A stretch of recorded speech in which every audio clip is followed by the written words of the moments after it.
A Lamborghini hit the dog at 40 miles per hour, or tried to. The Black Huracan's engine screamed through the coastal night, its matte finish swallowing moonlight as it carved through the residential curve. Behind the wheel, 19-year-old Damian Blackwell wore the particular smile of someone who'd never faced consequences. The German Shepherd stood at the roadside, 95 pounds of trained muscle and battle-earned instinct. The car swerved, deliberate, malicious, but the dog moved like smoke, a shadow remembering war, and the Lamborghini's quarter panel missed by inches. In that half-second, two sets of eyes met through tinted glass. The driver's, cold and amused. The man holding the leash, calculating and very, very still. Damian Blackwell accelerated into the darkness, unaware he'd just made a fatal miscalculation. The man he'd dismissed as another poor renter was Lieutenant Commander Marcus Holloway, Navy SEAL, and the dog he'd tried to kill was more than a pet, he was a weapon. Before we begin, tell us where you are watching from, and if you want to support this channel, please subscribe and hit the like button on this video. Ashford Cove clung to the California coastline like a secret 90 miles north of Los Angeles, where cliffs dropped 200 feet into Pacific waters that held no mercy for the careless. October fog rolled in each evening, thick and deliberate, swallowing the town in gray silence. The wealthy called it atmospheric. The working families who'd lived here for generations called it isolating. They were both right. The town had transformed over 2 decades from fishing community to playground for the ultra-wealthy, where oceanfront estates started at $5 million and climbed to 20. Gated driveways wound through manicured landscapes, each property a fortress of glass and steel and old money arrogance. The service workers who kept these mansions running lived inland, driving the single coastal highway each morning, invisible to the people they served. Marcus had rented the cottage because it sat alone on the cliff's edge, far from neighbors and their questions. The structure was small, probably built in the 70s before zoning laws and safety regulations, weathered gray by salt wind. 1 bedroom, 1 bathroom, a kitchen with 3 functioning burners. The landlord had apologized for its condition. Marcus had paid 3 months in advance, cash, no questions asked. It was exactly what he needed, a place to forget. He stood 6'2", 210 pounds of coiled purpose and economy of motion. At 34, silver had already started threading through his dark hair at the temples, premature gray earned in desert compounds and mountain passes where boys became ghosts. His face carried no excess, every line serving function, watchful eyes that tracked movement before conscious thought registered it, hands that stayed loose and ready. The military bearing that 12 years as a SEAL had carved into his posture, impossible to fully shed even here, even now, even trying. Titan padded across the cottage's worn wood floor, claws clicking softly. The German Shepherd moved with the same economy as his handler. Nothing wasted, every motion serving purpose. 5 years old, black and tan coloring, a pale scar cutting across his left shoulder where shrapnel had found him in the same explosion that killed 3 of Marcus's team.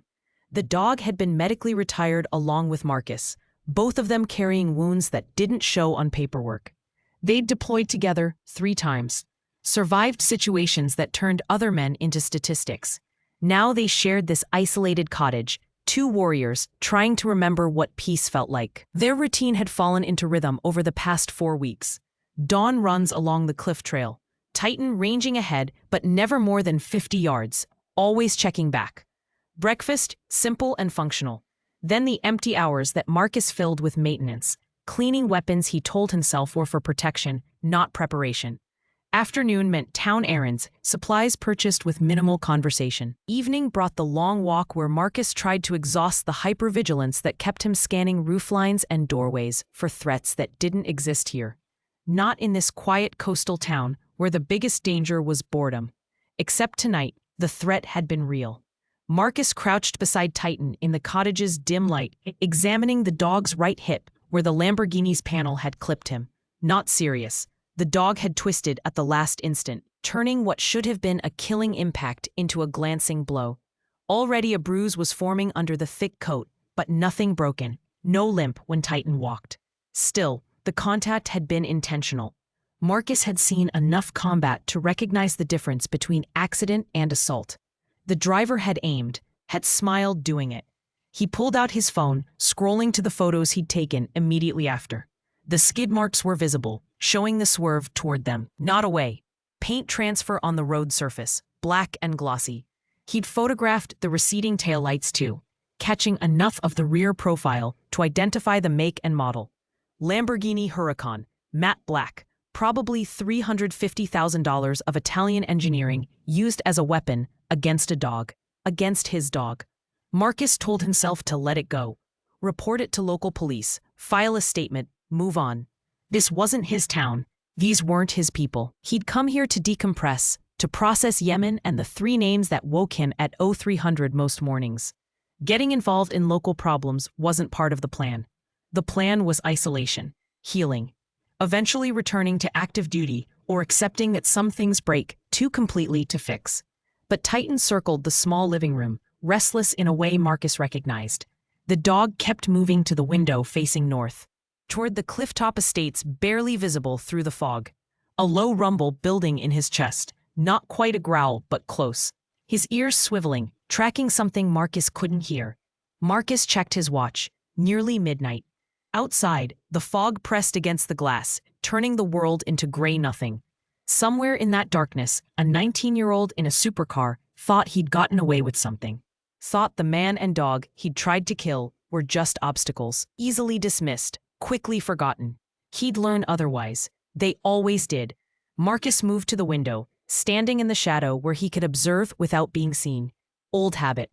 Titan joined him, pressing against his leg, solid and warm and alert. Together they watched the fog and the darkness, and the town that didn't know what was coming. Because something was wrong in Ashford Cove. Marcus could feel it, the way he'd felt ambushes in Fallujah. The way Titan could smell explosives under 3 feet of dirt. Something rotten underneath the picture-perfect surface. And whether he wanted to or not, whether it was his fight or not, Marcus was about to find out exactly how deep that rot went. The Ashford Cove Police Department occupied a Spanish colonial building on Main Street, white stucco and red tile that matched the town's carefully maintained aesthetic. Marcus pushed through the heavy wooden door at 9 the next morning, Titan at his side. The dog's limp was barely noticeable, but it was there. Evidence. The officer behind the desk looked up with the particular expression of someone interrupted during an important task. Her nameplate read K. Morrison. Late 20s, wedding ring, eyes that had already learned not to care too much. Help you? Need to file a report. Hit and run. Last night around 11:45 on Coastal Ridge Road. She pulled out a form, clicking her pen with practiced boredom. Vehicle or pedestrian? Animal, my dog. Driver swerved deliberately to hit him. The pen stopped clicking. Officer Morrison looked at Titan, who sat with perfect discipline beside Marcus, then back at the form. Sir, Animal Control handles those complaints. It wasn't an accident. It was assault with a vehicle. I have photos. Skid marks show deliberate trajectory. Did you get a plate number? Partial visibility. But I have vehicle make, model, and color. Lamborghini Huracan, matte black. In a town this size, can't be many of those. Something changed in Morrison's face. A door closing behind her eyes. She set down the pen. Let me get the chief. She disappeared into the back office. Marcus heard low voices, one of them sharp with irritation. When the door opened, a man in his late 50s emerged, uniform crisp despite the early hour. Silver hair cut military short, but the eyes were wrong. Too comfortable, too entitled. I'm Chief Donald Reeves. Officer Morrison says you want to report a hit and run. Marcus repeated the details, keeping his voice level, factual. Reeves listened with the expression of someone already composing his refusal. Mr. Holloway, I understand you're upset about your dog, but without a plate number or witnesses, there's not much we can do. Could have been anyone. Lamborghini Huracan, matte black, how many in Ashford Cove? Reeves smiled, the kind that didn't reach anywhere near his eyes. You'd be surprised. Wealthy community, lots of exotic cars. And those security cameras on Coastal Ridge haven't worked in 6 months. Budget cuts. Convenient. Excuse me? Nothing. I'll file the report anyway, for insurance purposes. Reeves nodded to Morrison, who reluctantly pulled out the paperwork. Marcus provided the details, signed where indicated, accepted the case number he knew would lead nowhere. As he turned to leave, Reeves spoke again. Word of advice, Mr. Holloway. Ashford Cove is a quiet town. People come here for peace. Sometimes it's better not to make waves over small things. Marcus stopped at the door. Someone tried to kill my dog. That's not a small thing. Dogs get hit on roads. Happens everywhere. Don't let it ruin your stay here. Outside, the morning had burned off some of the fog. Main Street stretched in both directions. Boutique shops and expensive restaurants. Everything carefully curated for people with money and nothing but time. Marcus needed supplies, so he walked Titan toward the small market at the far end, away from the artisanal coffee shops and galleries selling seascapes to tourists. The market was older, probably family-owned before some corporation bought it and kept the rustic aesthetic while tripling the prices. Marcus grabbed a basket, moved through the aisles collecting basics. Coffee, eggs, bread. Dog food, though Titan ate better than most people. At the produce section, he heard them before he saw them. 3 teenage boys, probably 17 or 18, expensive sneakers and designer hoodies, voices loud with the confidence of young men who'd never been told no. They surrounded an older woman examining tomatoes, their circle tight, intentional. Come on, abuela, just sign the paper, make it easy on yourself. The woman was small, maybe 5'4", late 60s, with weathered hands and eyes that held both fear and absolute refusal. She wore practical clothes, faded but clean, and carried herself with a dignity the boys were trying to strip away. I told you before, I do not sell. Leave me alone. That's not friendly. Mr. Blackwell is making a very generous offer. You should take it before he gets less generous. One of the boys knocked tomatoes from her hand. They hit the floor, splitting, red spreading across white tile like something worse. The woman bent to pick them up, and Marcus saw her hands shaking. Titan's body went rigid beside him. A low rumble building deep in his chest. Marcus's hand dropped to the dog's collar, holding him steady, but he felt the same tension in his own shoulders. That's enough. His voice cut through their laughter, quiet but carrying weight that made all 3 boys turn. They assessed him quickly. Tall, muscular, but alone. One man, they were 3. The calculation took seconds, and they decided wrong. Mind your business, old man. Marcus was 34, but he let it pass. The lady asked you to leave her alone, so leave her alone. The lead boy, blonde with expensive highlights and a jawline that had never been punched, stepped forward. You don't know who you're talking to. This is Blackwell business. Don't care whose business it is. Walk away. For a moment, it balanced on an edge. Then the blonde kid saw something in Marcus's eyes, something that made him reconsider. Or maybe he just noticed Titan. 95 pounds of barely restrained German Shepherd watching him with the focused intensity of a predator selecting prey. Whatever, man. She'll sign eventually. They all do. The boys backed away, laughing too loud, trying to save face as they pushed through the store's exit. Marcus picked up the fallen tomatoes, placing them gently in the woman's basket. She looked at him with a mixture of gratitude and resignation. Thank you, but you should not have done that. They will remember. Let them remember. She studied him, seeing something that made her next words come easier. You are military. I can tell. My husband, he was Marines, Vietnam, Navy, recently. Then you understand, about fighting when you must. She held out her hand. Elena Vasquez, Marcus Holloway. They shook, her grit surprisingly strong. Those boys, they work for Blackwell family. Very powerful here. They want my property, my home. For 6 months now, they push and push. Why your property? Elena's face hardened with old pain. My husband, Miguel, he worked 40 years as landscaper for the rich families here. When he died 3 years ago, he left me 2 acres on the coast. Small, but beautiful. Now they say they need it for development. They offer money, but it is not about money. It is about memory. About not letting them erase everything Miguel built. Titan pressed against Elena's leg, whining softly.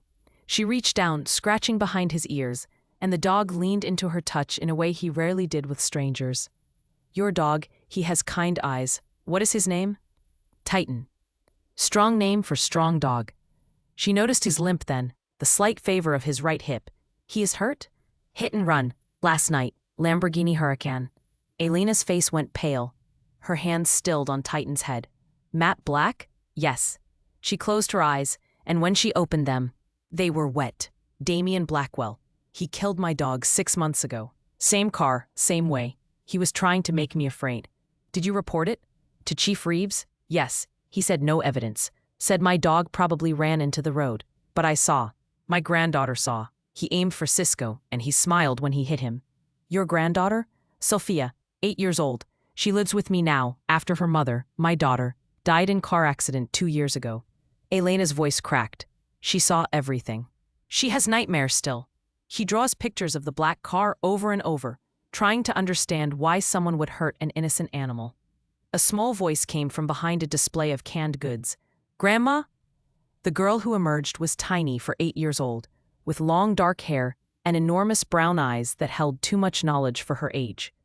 She wore a faded jacket and clutched a notebook to her chest like a shield. When she saw Titan, her whole body tensed. It's okay, mi corazón. This is Marcus and Titan. They are friends. But Sophia's eyes were locked on the dog, and specifically on the German Shepherd's coloring, his size, his alert posture. Like the police dogs, the strong ones, Marcus crouched to her level, making himself smaller, less threatening.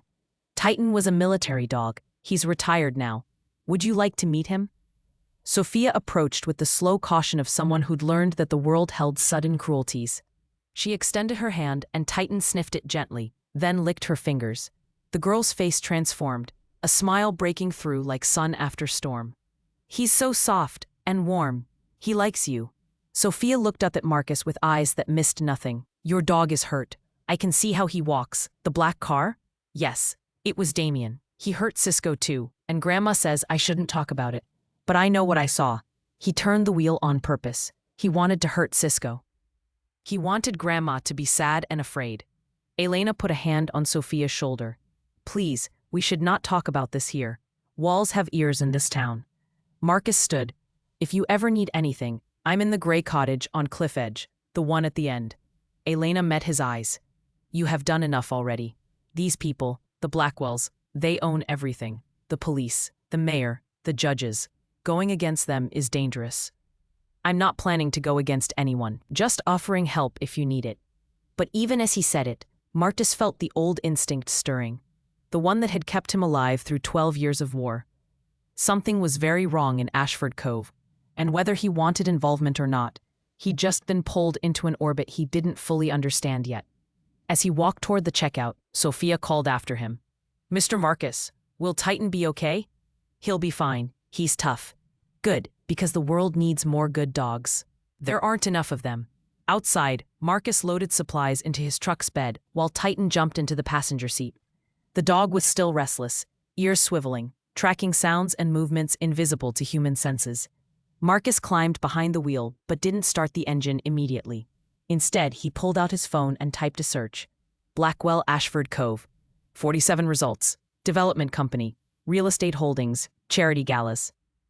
A father and son photographed at ribbon cuttings and fundraisers. Richard Blackwell, 52, silver-haired and sharp-suited, with eyes like a shark evaluating prey. And beside him, Damien Blackwell, 19, blonde and handsome and smiling with the entitled cruelty of someone who'd never faced real consequences. Marcus zoomed in on the son's face, recognized him from the brief glimpse through the Lamborghini's windshield last night. Recognized the smile. Not his fight. Not his town. He repeated it like a mantra as he started the truck and pulled onto Main Street. But Titan's restlessness hadn't settled. And somewhere in the back of Marcus's mind, past the reasoning and the rational decisions and the plan to stay uninvolved, a different voice was speaking. The one that had kept him alive when staying quiet meant a death. The one that recognized predators when they circled the vulnerable. That voice was saying that sometimes you didn't choose the fight. Sometimes the fight chose you. And Damien Blackwell had made his choice last night when he aimed a $350,000 car at a dog and smiled. He just didn't know it yet. Marcus tried to sleep that night. The cottage was dark, the ocean's rhythm steady beyond the cliff, the kind of white noise that should have pulled him under. Should have, but Titan wouldn't settle. The dog paced between the window and the door, a circuit he'd walked 30 times in the past hour. His ears swiveled constantly, tracking sounds Marcus couldn't hear. Every few minutes, a low whine built in his throat, not quite breaking into a bark but close. Easy boy, nothing's out there. But Titan's body language said otherwise. The German shepherd moved to the door, scratched once, looked back at Marcus with eyes that held urgency. A communication refined over 3 deployments and 100 missions. Something's wrong. Marcus checked his watch. 2:27 in the morning. He stood, pulled on jeans and boots, grabbed the tactical vest from the closet. Old habits. The vest held plates that could stop rifle rounds, pouches with medical supplies, a holstered sidearm he'd kept from his service days, legal, registered, and something he'd told himself was just precaution. He strapped it on, feeling the familiar weight settle across his shoulders like putting on an old skin. Show me. Titan was out the door before Marcus finished the words. The dog moved low and fast through the fog, heading north along the cliff trail toward town. Marcus followed, flashlight off, letting his eyes adjust to the darkness. The moon was a thin slice behind clouds, giving just enough light to navigate by. Cold bit through his jacket. The ocean crashed 200 feet below. Indifferent to human concerns, they'd covered maybe half a mile when Titan stopped, body rigid, nose working the air. Then the sound reached Marcus too. Distant, a crash, glass breaking, and underneath it a scream. Female, cut short. Marcus broke into a run. Titan surged ahead, no longer concerned with stealth, just speed. The trail curved inland, connecting with a residential road where older homes sat on smaller lots, the properties that predated Ashford. Rootco's transformation into a playground for the wealthy. Elena's house was third from the corner. A small single story, with a garden that even in darkness showed careful tending. The front door hung open, wood splintered around the lock. Lights blazed inside. Male voices, loud with the confidence of men who expected no resistance. Marcus approached in a tactical crouch, hand on his sidearm, Titan silent as smoke beside him. Through the open door, he saw her. Elena on the floor, blood running from a cut above her eye, one arm raised defensively. A man stood over her, late 20s, heavily built, holding a crowbar. His voice carried clearly. Last chance, old woman. Sign the deed, or we finish this. I will not. You cannot make me. The man raised the crowbar higher. Wrong answer. Marcus moved through the doorway, weapon drawn but pointed at the floor. Step away from her. The man spun, surprise giving way to anger. Who the hell are you? Someone telling you to step away. Last chance. Behind the man, a hallway led deeper into the house. Marcus heard movement there. A second attacker. Titan heard it too. Every muscle coiled, waiting for the command. The man with the crowbar made his decision. He swung it in a wide arc, not at Elena but at Marcus. Amateur move. Telegraphed. Marcus sidestepped, caught the man's extended arm, used his momentum against him. 3 seconds, a joint lock, pressure on the elbow, and the crowbar clattered to the floor. 4 more seconds and the attacker was face down, zip-tied with plastic restraints Marcus always carried. Stay down. Movement in the hallway. Marcus heard a door open, Sophia's door, and the second attacker's voice. Got the kid. We're leaving. Titan, guard, watch. The German shepherd moved to Elena, placing himself between her and the hallway, adopting a stance Marcus had seen him use in a dozen compounds overseas. Nothing gets past me. Nothing touches her. Marcus entered the hallway, weapon raised. The second man emerged from Sophia's room, and Marcus's blood went cold. He had Sophia gripped by the arm, the girl's feet barely touching the ground, tears streaming down her face, but making no sound. The man held a pistol, not pointed at Sophia, but visible. A threat. Back off or I swear I'll. You'll what? Marcus's voice was dead calm. The tone he used when outcome was already decided and only the other person didn't know it yet. Hurt a child? In front of a witness? While your partner's already restrained? Think about your next 10 seconds carefully. The man's eyes darted to the living room, seeing his partner zip-tied on the floor. Back to Marcus, calculating odds. The gun started to rise. Marcus fired. A single shot, precisely placed. Not center mass, not lethal. The man's gun hand. The wrist. The pistol dropped. The man screamed. Sophia fell. Marcus was there before she hit the ground, catching her, turning his body to shield her from the sight of the wounded man. Close your eyes, sweetheart. Don't look. But Sophia had already seen too much. She buried her face in Marcus's chest, small hands gripping his vest. He could feel her heartbeat, rabbit fast, terror absolute. Behind him, Titan's growl was continuous now, a sound that promised violence if given the word. The wounded man clutched his wrist, blood streaming between his fingers, face white with shock. You shot me. You can't just shoot people. Defense of a minor child from armed assailant. Castle doctrine applies even though this isn't my home. You'll live, arteries intact, but you need a hospital soon. Marcus set Sophia gently on the couch, then moved through the rest of the house, clearing rooms with practiced efficiency. Empty. Just the two attackers. He returned to the living room, pulling out his phone, dialing 911. This is Marcus Holloway at 847 Seaview Lane. Two armed men broke into this residence and assaulted the occupants. One minor child was threatened with a firearm. Both suspects secured. One has a gunshot wound to the wrist, non-life-threatening. Send police and ambulance. The dispatcher's voice was professional, but surprised. Sir, did you say you shot one of the intruders? In defense of an 8-year-old girl he was holding at gunpoint. Yes. Officers are en route. Stay on the line. No. Marcus disconnected. Elena had pulled herself to sitting, dabbing at the cut on her forehead with her sleeve.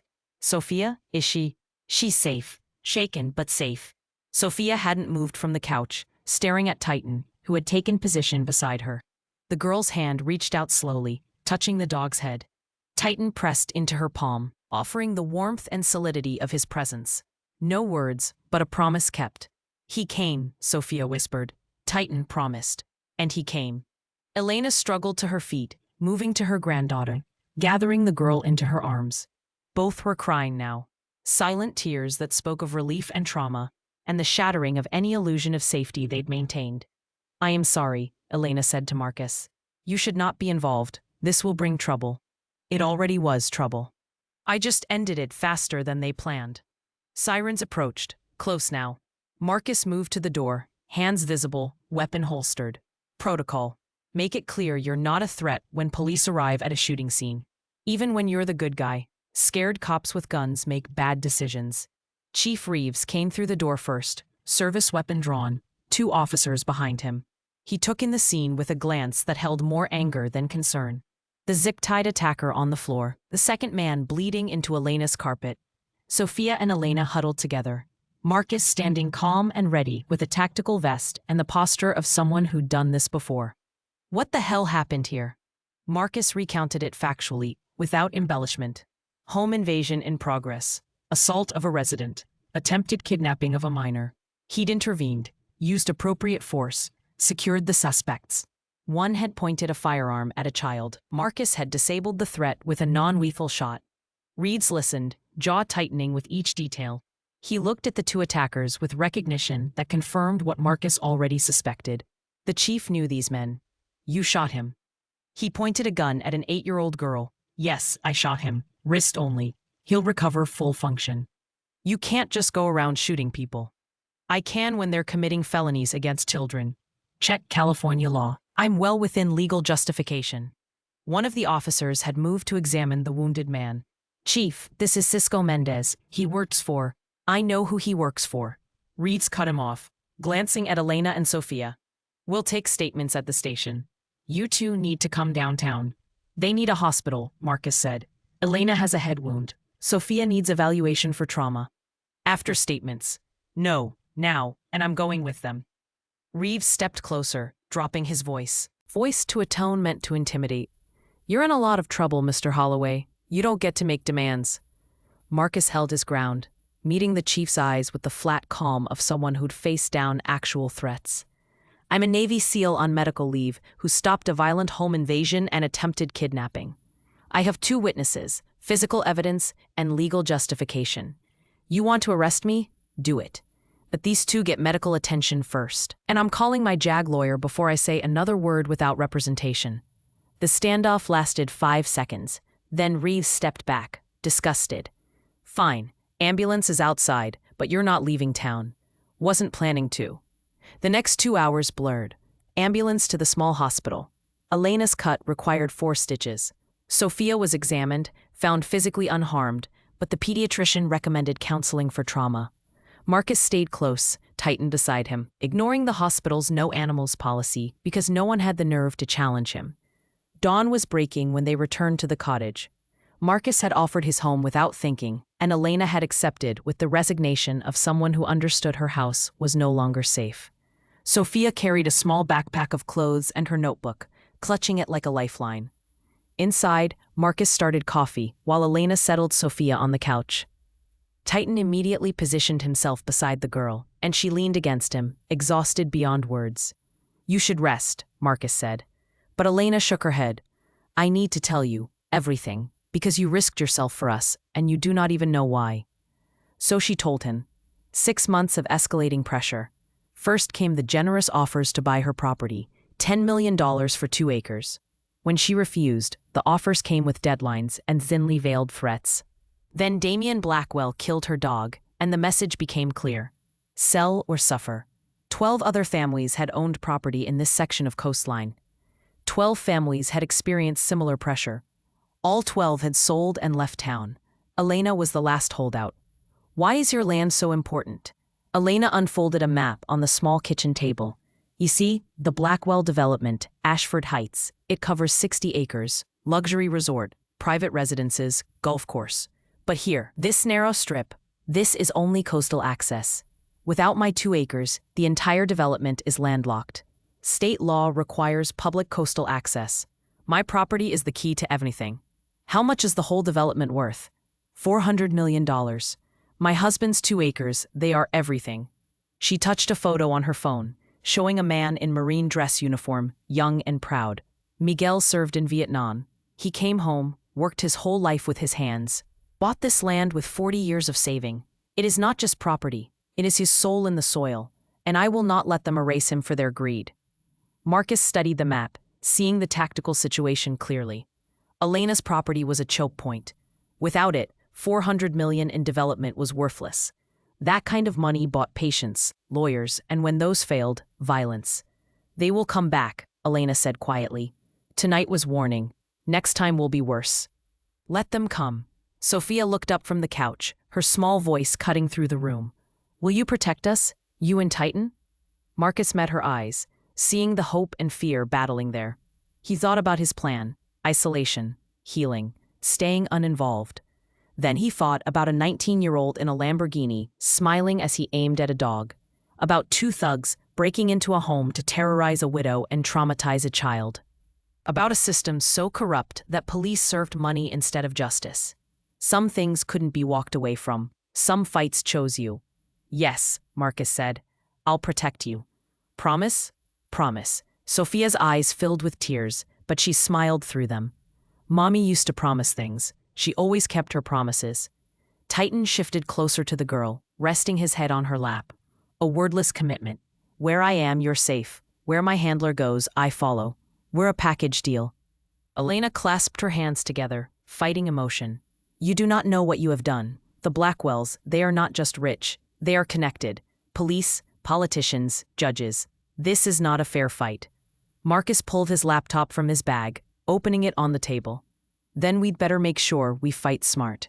He started typing, pulling up search results, databases, news archives.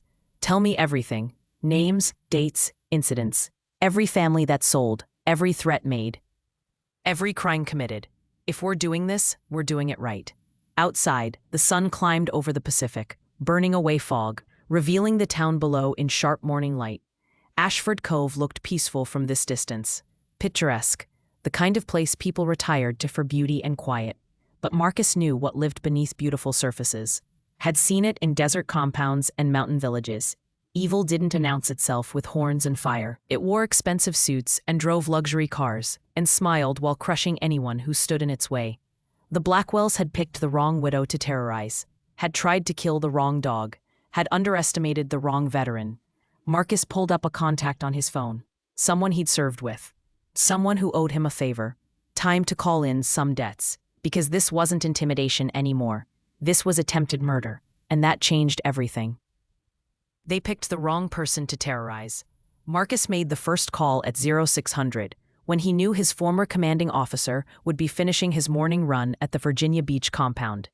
Commander James Vickers answered on the second ring, breathing hard. Holloway, this better be important. I need information, off the books. You're on medical leave. What kind of information? Marcus outlined the situation in tactical brevity. Corrupt local authorities. Real estate developer using intimidation and violence. Vulnerable civilians under threat. He kept emotion out of it, just facts, the way he'd brief a mission. Vickers was quiet for a moment. Mark, you're supposed to be decompressing, not playing vigilante in some coastal town. I'm not playing anything. 2 men broke into a home last night, assaulted a 67-year-old woman, tried to kidnap her 8-year-old granddaughter. I intervened. Did you shoot someone? Non-lethal. Defense of a minor. Clean shoot. Another pause. You always did have a talent for finding trouble. Will you help or not? What do you need? Background on Richard Blackwell. Blackwell Development Corporation. Any federal flags. Any connections that might give me leverage. That's asking me to run unauthorized searches on a civilian. I'm asking you to check if a guy terrorizing widows and children has anything in his background that warrants federal attention. If he's clean, I'll find another way. Vickers sighed. I'll make some calls, quietly. But Mark, you need to be careful. You're not active duty right now. You don't have the same protections. Understood. And Mark, don't do anything I'll have to testify about later. Marcus ended the call and turned his attention to Sophia. The girl had barely slept, finally drifting off around dawn with Titan pressed against her side.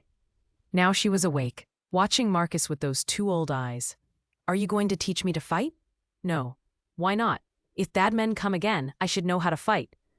Marcus sat beside her on the couch, choosing his words carefully. Fighting is a last resort. What I'm going to teach you is something more important. How to stay safe. How to recognize danger. How to get help. That sounds like running away. It sounds like staying alive. Sophia, you're 8 years old. Your job isn't to fight men 3 times your size. Your job is to be smart enough to survive until someone like me can get there. But what if you're not there? Then you'll have Titan. The German shepherd's ears perked at his name. Marcus ran through basic safety protocols with Sophia, teaching her hand signals Titan would respond to. Stay, down, quiet, guard. The dog responded to her commands with the same discipline he showed Marcus, understanding that this small human was now part of the pack he protected. Elena emerged from the bedroom, looking older in morning light. The butterfly bandage over her eye stood out stark against her brown skin. I have been thinking. Maybe they are right. Maybe I should sell. Is that what you want? I want Sophia to be safe. I want to sleep without fear. I want to stop fighting. Her voice cracked. But Miguel, he would be so disappointed. He never retreated, not in the war, not in life. Marcus showed her the map she'd unfolded the night before. Tell me about the other 12 families, the ones who sold. Elena pulled up contacts on her phone, scrolling through names. The Chens owned the restaurant on Harbor Street. One night, health inspector shut them down. Mysterious violations. They sold 2 weeks later. The Rodriguezes ran the auto shop. 3 lawsuits in 1 month, all from Blackwell's lawyers. They couldn't afford to defend. They sold. She continued through the list. Each family had a story. Each story ended the same way. Pressure applied until resistance became impossible. Some faced financial attacks. Others experienced property damage, missing permits, tax audits. One family's teenage son was arrested on fabricated drug charges that were dropped only after they signed the deed. Systematic, Marcus said. Organized. This isn't just a developer buying land. This is RICO-level conspiracy. RICO? Racketeering. Using criminal enterprise to achieve business goals. Federal crime. A knock at the door made everyone freeze. Titan was on his feet instantly, hackles raised. Marcus checked the window. A woman in her late 20s stood on the porch, dark hair pulled back, wearing jeans and a practical jacket. She held a manila folder and didn't look like a threat, but Marcus had learned that threats came in many forms. He opened the door 6 inches, body blocking the entrance. Help you? Marcus Holloway? Her voice was quick, confident. I'm Jessica Chen. I'm a journalist. Freelance investigative work. I've been researching the Blackwell family for 3 years. And you just became the most interesting person in Ashford Cove. Not interested in interviews. I'm not here for an interview. I'm here because you shot 2 of Richard Blackwell's enforcers last night, and that makes you either very brave or very stupid. Given your military background, I'm guessing brave. Marcus studied her. No visible recording devices. No photographer lurking by the car parked on the street. Just a woman with sharp eyes and the kind of intensity that suggested she'd spent years chasing a story everyone else had given up on. How do you know about my military background? Because I'm good at my job. Navy SEAL, 12 years active duty. Recently on medical leave. Renting the Cliff Cottage for 3 months. And 2 nights ago, Damian Blackwell tried to hit your dog with his Lamborghini. You've been watching me. I've been watching everyone connected to the Blackwells. You just became connected. She gestured with the folder. Can I come in? What I have to show you is better discussed inside. Marcus made a decision based on instinct and stepped aside. Jessica entered, nodding to Elena and Sophia, then spread the folder's contents across the kitchen table. Documents, photos, financial records. 3 years of investigative work, laid out like a case file. Richard Blackwell has been systematically acquiring coastal property for 7 years. Ashford Heights is his crown jewel, but it's built on extortion, fraud, and violence. I have documentation of 18 separate incidents across 3 counties. Families intimidated, businesses destroyed. 2 people who threatened to expose him disappeared. Disappeared? Martin Torres, contractor who did work on Blackwell properties. He discovered EPA violations, threatened to report them. September 2019, he vanished. Car found abandoned near the coast. Body never recovered. Police ruled it voluntary disappearance. Jessica pulled out another photo. Linda Morrison, accountant who processed payments for Blackwell development. She contacted the IRS about irregularities in the books. November 2021, single car accident on PCH. Went off a cliff. Police ruled it driver error, but her family swears her brakes were perfect. Marcus studied the photos, the timelines, the connections. Why hadn't you published this? Because Richard Blackwell owns the local newspaper, has connections at the LA Times. My editor won't run it without federal corroboration. It's career suicide to accuse a billionaire of murder without ironclad proof. What about the FBI? Public Corruption Unit has been peripherally aware of Blackwell for years, but corruption at the local level doesn't automatically trigger federal jurisdiction. They need evidence of federal crimes, tax fraud, bank fraud, racketeering, and they need cooperation from local authorities, which we obviously don't have. Elena had been listening quietly. Now she spoke. You said you are Chen? Like the family who owned the restaurant? Jessica's face tightened. David and Sue Chen are my parents. They built that restaurant from nothing. The Blackwells destroyed it in 2 weeks with fabricated health violations. My parents lost everything. That's when I started digging. 3 years is a long time to chase one story. It's not a story to me. It's justice. And until last night, I didn't have the one thing that makes this real. A victim willing to fight publicly, and a protector capable of keeping them alive long enough to testify. She looked at Marcus. That's you, whether you wanted the job or not. Marcus's phone buzzed. Text from Commander Vickers. Call me, secure line. He stepped outside, dialing. Vickers answered immediately, voice tight. You didn't tell me Richard Blackwell was being investigated by the FBI. I didn't know. Well, he is, or was. Public Corruption opened a case in 2020, but couldn't develop enough evidence for warrants. Local police wouldn't cooperate. Witnesses recanted. The case went cold 6 months ago. Vickers paused. But here's the interesting part. The agent who ran that investigation is still in the LA field office, Special Agent Sarah Phillips, and she's been waiting for a break. Can you connect me? Already did. She'll call you within the hour. Mark, if even half of what they suspect is true, Richard Blackwell is a dangerous man with very long reach. You're putting yourself in the crosshairs. I've been in crosshairs before. Not without military backup and rules of engagement. This is different. Be smart. Marcus returned inside to find Jessica showing Elena financial records, shell companies, money transfers, a web of corruption that stretched across 5 years and multiple counties. The problem is evidence, Jessica was saying.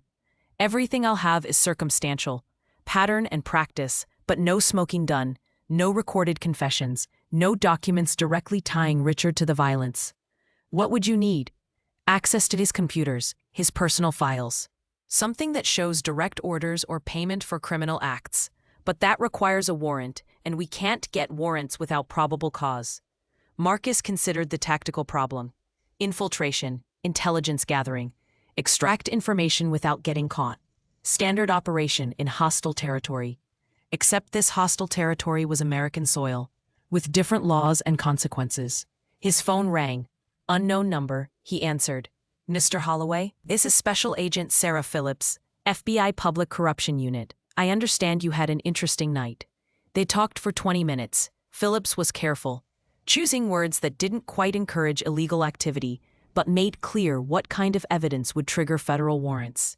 Financial records, communications showing conspiracy, proof of federal crimes like wire fraud or bank fraud. I can't officially suggest anything, Phillips said, but if information came to light through legal means, and that information pointed to federal jurisdiction, we could move very quickly. How quickly? Warrants within 24 hours if the evidence is solid. After the call, Marcus laid out the situation. They needed hard evidence, the kind that could only come from inside Blackwell's organization. And getting inside meant risk. There's a charity gala, Jessica said, tomorrow night at the Blackwell estate. Annual fundraiser for the Children's Hospital, 200 guests. Richard hosts it every year, huge tax write-off and good publicity. Security will be tight. For guests, yes, but caterers, service staff, they come and go. And with that many people, confusion is inevitable. She looked at Marcus. I know what you're thinking. Don't. It's too dangerous. You had a better idea? No, but breaking into a billionaire's home is a federal crime. Only if I get caught. Elena touched his arm. You have done too much already. This is not your burden. Marcus looked at Sophia, asleep again on the couch, with Titan curled beside her. Thought about Miguel Vasquez, Marine veteran who'd worked 40 years and never retreated. About 12 families driven from their homes. About 2 people who disappeared because they'd threatened a rich man's empire. Some things were worth the risk. I need blueprints of the estate, security positions, guest list. Everything you have, Jessica smiled, the expression of someone who'd been waiting for exactly this moment. I thought you'd never ask. Meanwhile, across town, in an office with floor-to-ceiling windows overlooking the Pacific, Richard Blackwell threw a crystal tumbler against the wall. It shattered, expensive whiskey dripping down white paint. 6 men. You sent 6 men to handle 1 old woman and a child. And not only did they fail, 2 of them are now in custody, facing multiple felonies. Damien slouched in a leather chair, nursing a drink of his own. I told you we should have just burned them out. And create a triple homicide investigation? The FBI would be here in hours. Richard turned from the window, ice in his eyes. Do you understand what's at stake? $400 million. 7 years of work. And it's all at risk because you can't control your impulses. I didn't know that guy was special forces. You should have known. You should have done research. Instead, you tried to kill his dog like it was a game. Richard moved to his desk, pulled up files on his computer. Marcus Holloway, Navy SEAL, 12 years active duty, multiple combat deployments, decorated, dangerous. He looked at his son. And you made him an enemy. So what do we do? Richard was quiet for a long moment, staring at the screen. We have 48 hours before the FBI can move on any evidence from last night's arrests. I'm moving assets offshore, liquidating anything that can be traced, and you're going to disappear for a while. I'm not running. You're not running. You're being strategic. Richard pulled a phone from his desk drawer, different from his usual one. Burner, untraceable. There are people who handle problems like Marcus Holloway, professionals, but that takes time to arrange safely. Until then, we accelerate the development, break ground before anyone can stop us. What about the Vasquez property? Eminent domain. I'll push the city council to declare it blighted. Emergency session. We can have it condemned and seized within 72 hours. Damien stood, pacing with nervous energy. And if that doesn't work?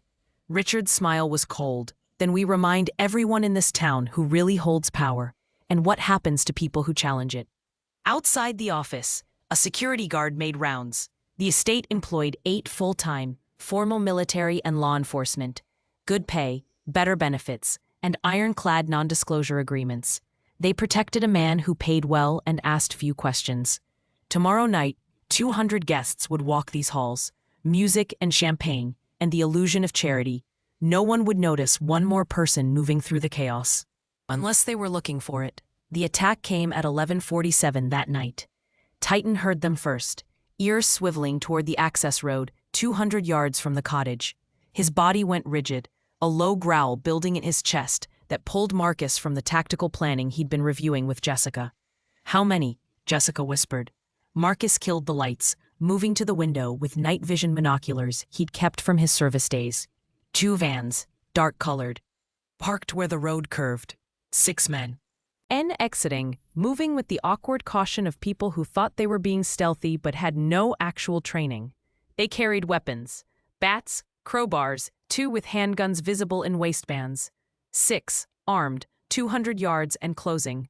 Elena pulled Sophia close on the couch, the girl's eyes wide but silent. Marcus had drilled them for this.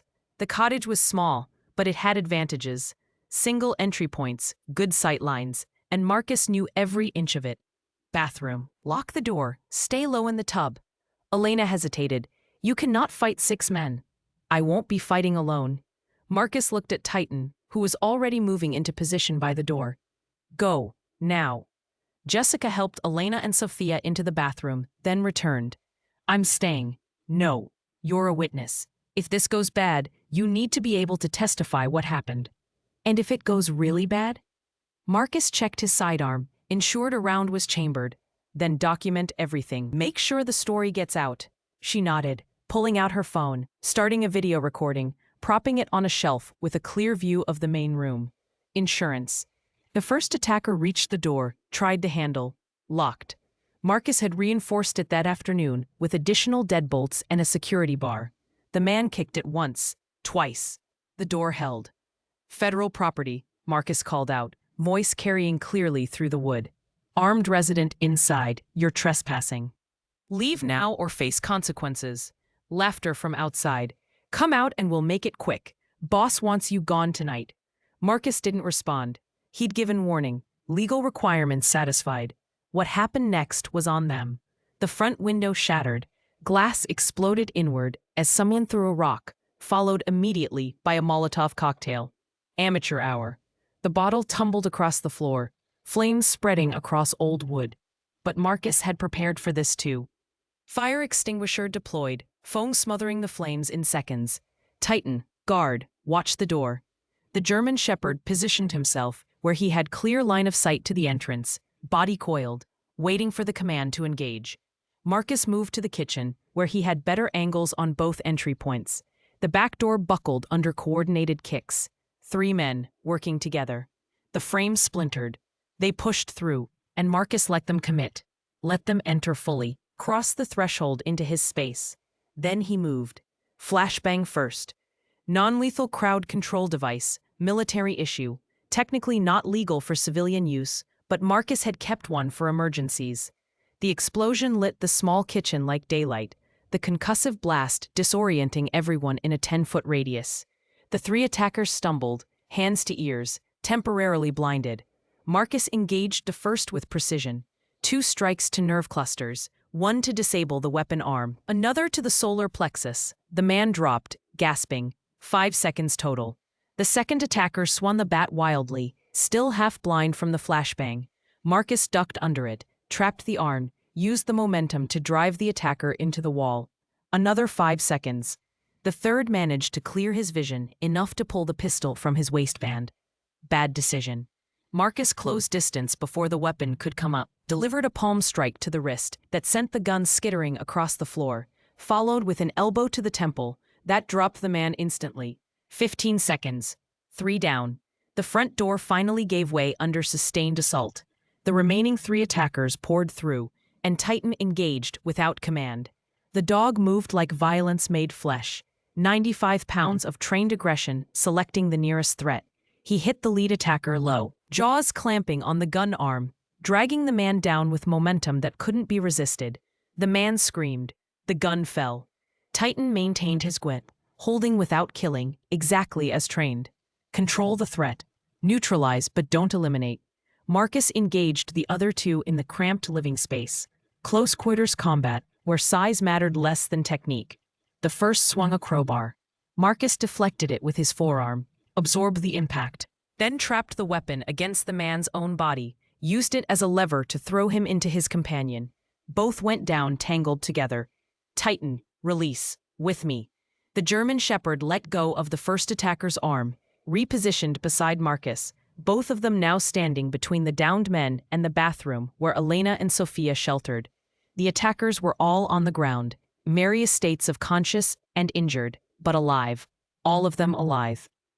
Sirens wailed in the distance. Someone had called it in. Good. Marcus zip-tied each attacker's hands behind their back with the plastic restraints he'd positioned around the cottage that afternoon. Secured weapons in the kitchen sink, cleared each one. 3 pistols, all loaded, 2 knives, various bludgeoning weapons. Intent was clear. This wasn't intimidation. This was murder. The bathroom door opened slightly. Sophia's face appeared, pale but determined. Did you win? We won. I knew you would. Titan promised. Police vehicles pulled up outside, lights washing through the broken windows. Marcus moved to the door, hands visible, posture non-threatening.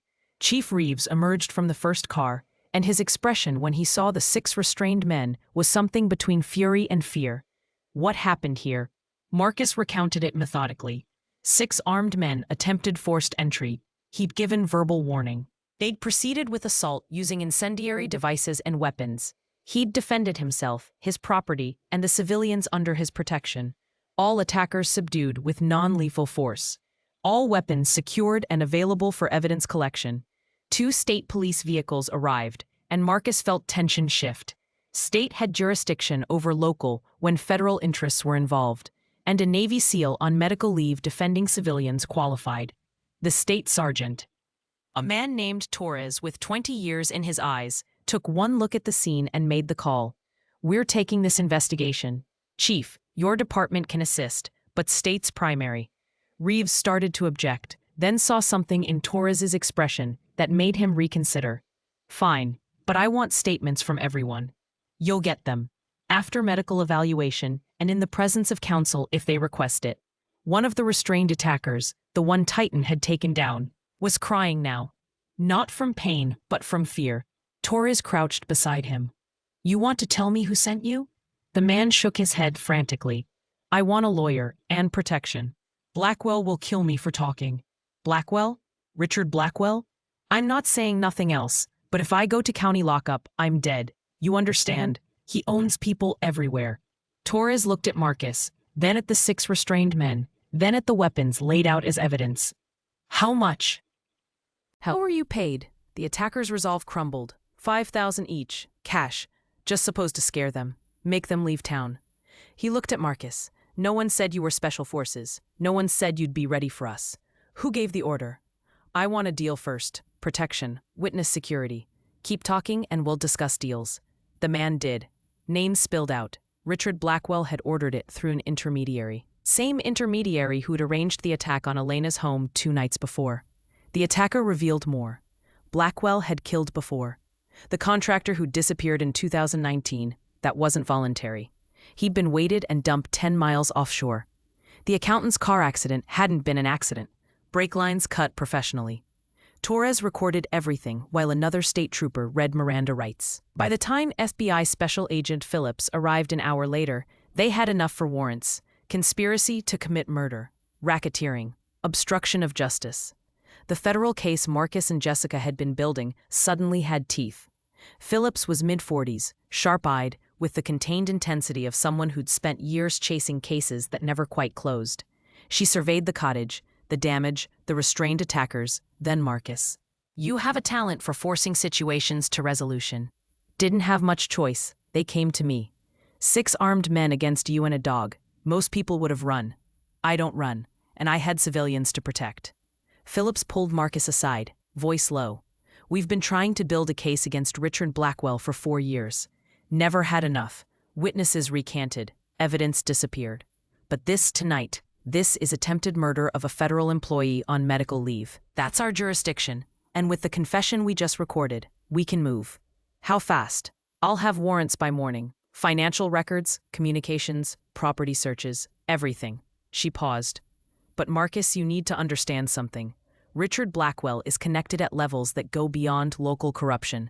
State politicians, federal judges. This isn't going to be a clean takedown. He'll fight every step. Let him fight. Jessica emerged from the bathroom with Elena and Sophia. The girl ran to Titan, burying her face in his fur, and the dog stood patient and solid, letting her hold him as long as she needed. Agent Phillips approached Elena. "Mrs. Vasquez, I'm going to need your full statement. Everything that's happened over the past 6 months. Will you testify?" Elena looked at Sophia, then at Marcus, then back to Phillips. "Yes, I will testify. No more running, no more fear." "It won't be easy. Blackwell's lawyers are very good. Let them be good. The truth is better."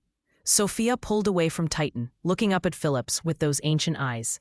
"I have drawings of everything. Every time the black car came, every time the bad men visited. I wrote the dates. Grandma didn't know I was keeping track, but I was." Phillips knelt to Sophia's level. "Can I see these drawings?"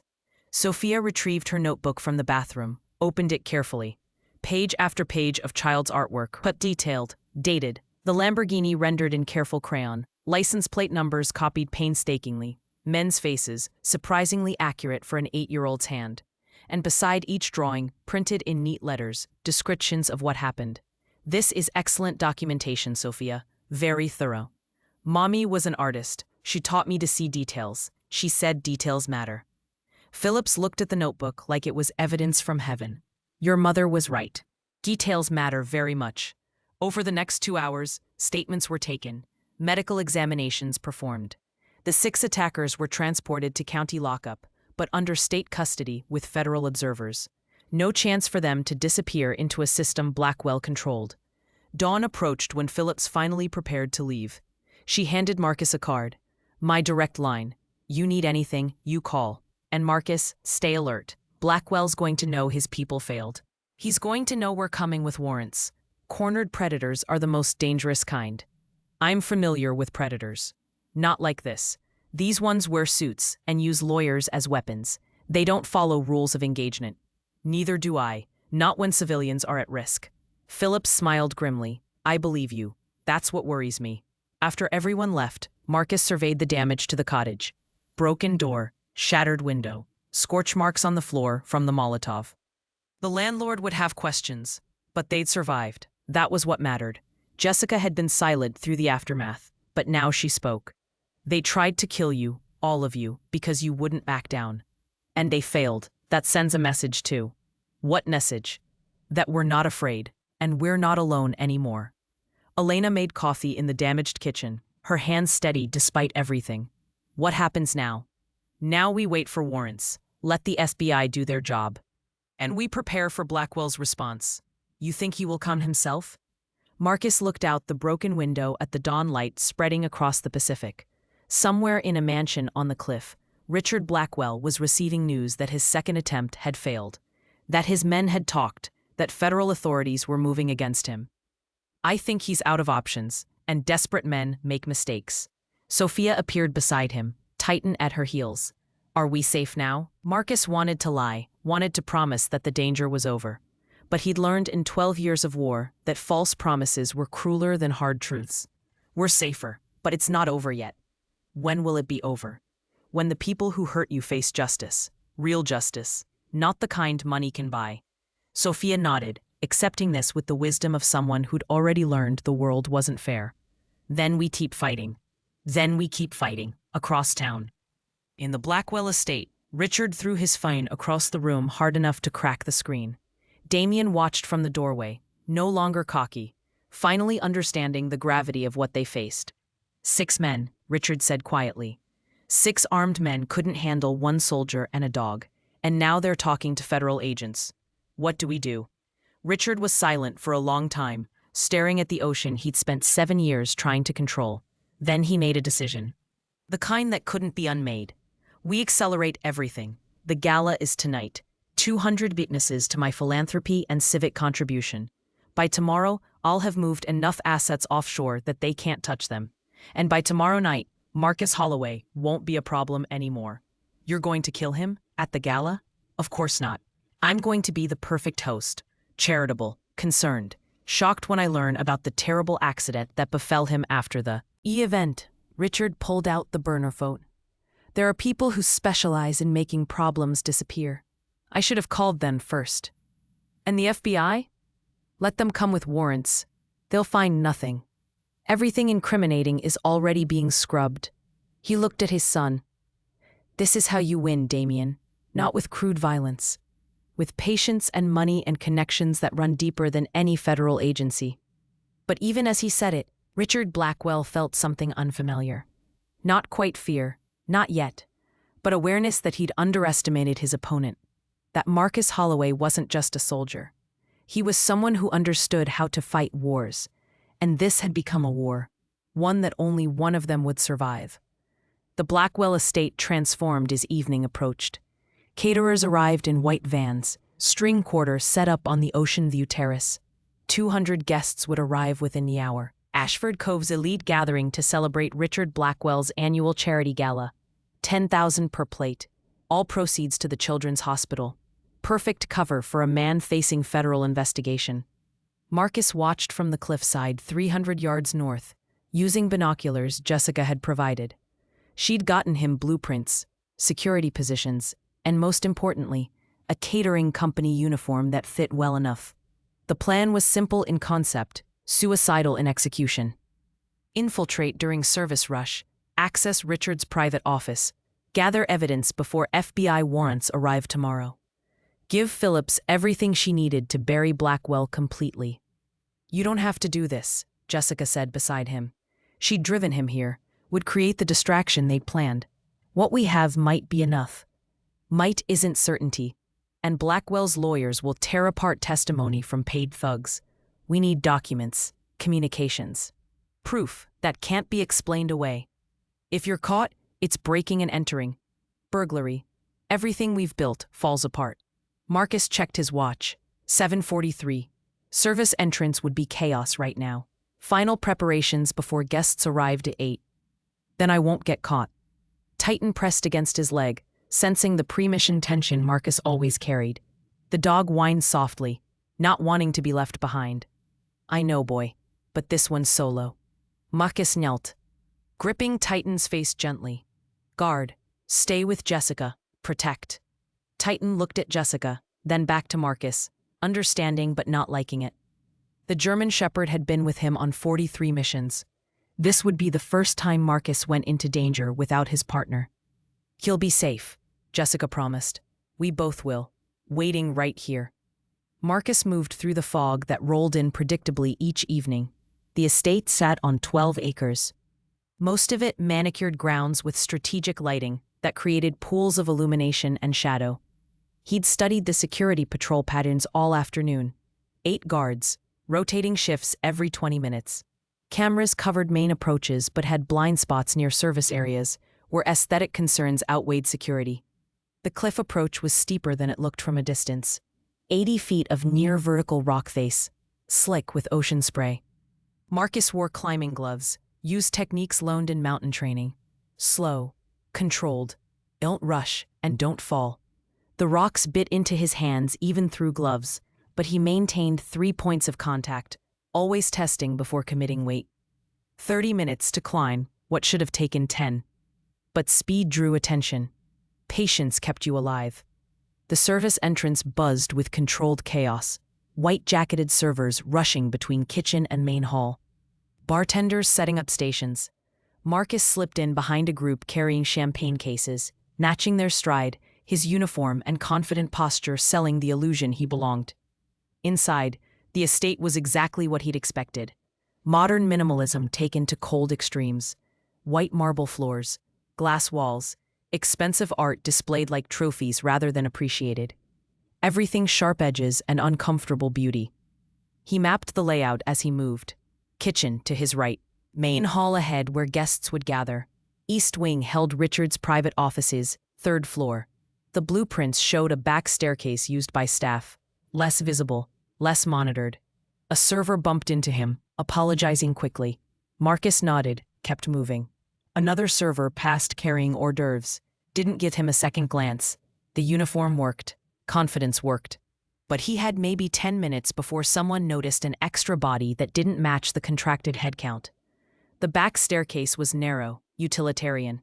Security camera at the 2nd floor landing, but positioned to watch the hallway, not the stairs themselves. Marcus stayed to the wall, moved through the blind spot. 3rd floor access was locked, Electronic keypad. He'd anticipated this, had brought a bypass device that Jessica's tech contact had provided. Military-grade RFID cloner. Probably illegal. Definitely effective. The lock clicked green. Marcus entered Richard's private wing. The office occupied the northeast corner, floor-to-ceiling windows overlooking the ocean. The desk was massive, mahogany and glass. Computer setup that probably cost more than most people's cars. Filing cabinets lined one wall. Safe visible behind a painting, because rich people were predictable. Marcus had 6 minutes before security's next pass. Maybe less. He started with the computer, pulling out a USB drive loaded with extraction software. But the system was password protected, encrypted beyond his ability to crack quickly. He needed the physical files. Started with the desk drawers. Top drawer held routine correspondence. Nothing useful. Second drawer, financial statements for legitimate businesses. Third drawer, locked. Lockpicks were a SEAL skill most people didn't know about, useful for urban operations. This lock was good quality but mechanical. 30 seconds and it clicked open. Inside, a leather folder. Marcus opened it, started photographing pages with the miniature camera Jessica had provided. Contracts with shell companies. Payment records showing wire transfers to offshore accounts. Names he recognized from the attack last night. Dollar amounts that proved conspiracy. And underneath, something worse. A file marked active resolutions. 3 names. Elena Vasquez. Jessica Chen. Marcus Holloway. Beside each name, detailed information. Addresses, daily routines, vulnerabilities. And at the bottom of Marcus's page, a handwritten note. Specialist contractor, 50,000, permanent solution. Someone had been hired to kill him. Professional, expensive, probably already in town. Marcus photographed everything, hands steady despite the ice spreading through his chest. Found more files, documentation of the 12 families driven out. Copies of falsified health inspections, fraudulent legal complaints, proof of systematic criminal conspiracy. Everything Phillips needed, everything that would put Richard Blackwell in federal prison for decades. A sound in the hallway froze him. Footsteps, multiple people, voices. Marcus moved to the window, looked down. 30-foot drop to a landscaped terrace. Survivable but loud. The door handle turned. Out of time. He dropped behind the desk, squeezed into the knee space, pulled his body tight. The door opened. Richard Blackwell's voice, smooth and controlled. The projections for Q4 are exceeding expectations. Even with the current complications, we're positioned well. Another voice, older, male. The federal investigation concerns the board. Perhaps we should postpone the Ashford Heights groundbreaking. Postpone? After 7 years? Absolutely not. The investigation will find nothing, because there's nothing to find. Everything questionable has been moved beyond their jurisdiction. They were 10 feet away. Marcus controlled his breathing, make himself small, invisible. His hand rested on the concealed sidearm he'd brought despite knowing he couldn't use it. Not here. Not without creating an international incident. Richard moved to the window. The gala has excellent attendance. Senator Morrison is here. Judge Chen. Having them publicly support the Children's Hospital provides valuable optics while the FBI fumbles in the dark. What about the SEAL, Holloway? Being handled. By tomorrow morning, he'll be a tragic accident. Veteran struggling with PTSD, drove off a cliff in the fog. Very sad, very believable. The older man hesitated. Richard, are you sure that's wise? The attention on him is already substantial. Which is why it needs to look completely natural. I've hired the best. No connection to us. No trail. Richard checked his watch. We should return to the guests. Appearances matter. They left. The door closed. Marcus waited 30 seconds. Then emerged from hiding. His hands were shaking now. Adrenaline finally catching up. They'd hired a professional killer. Someone good enough to make murder look like accident.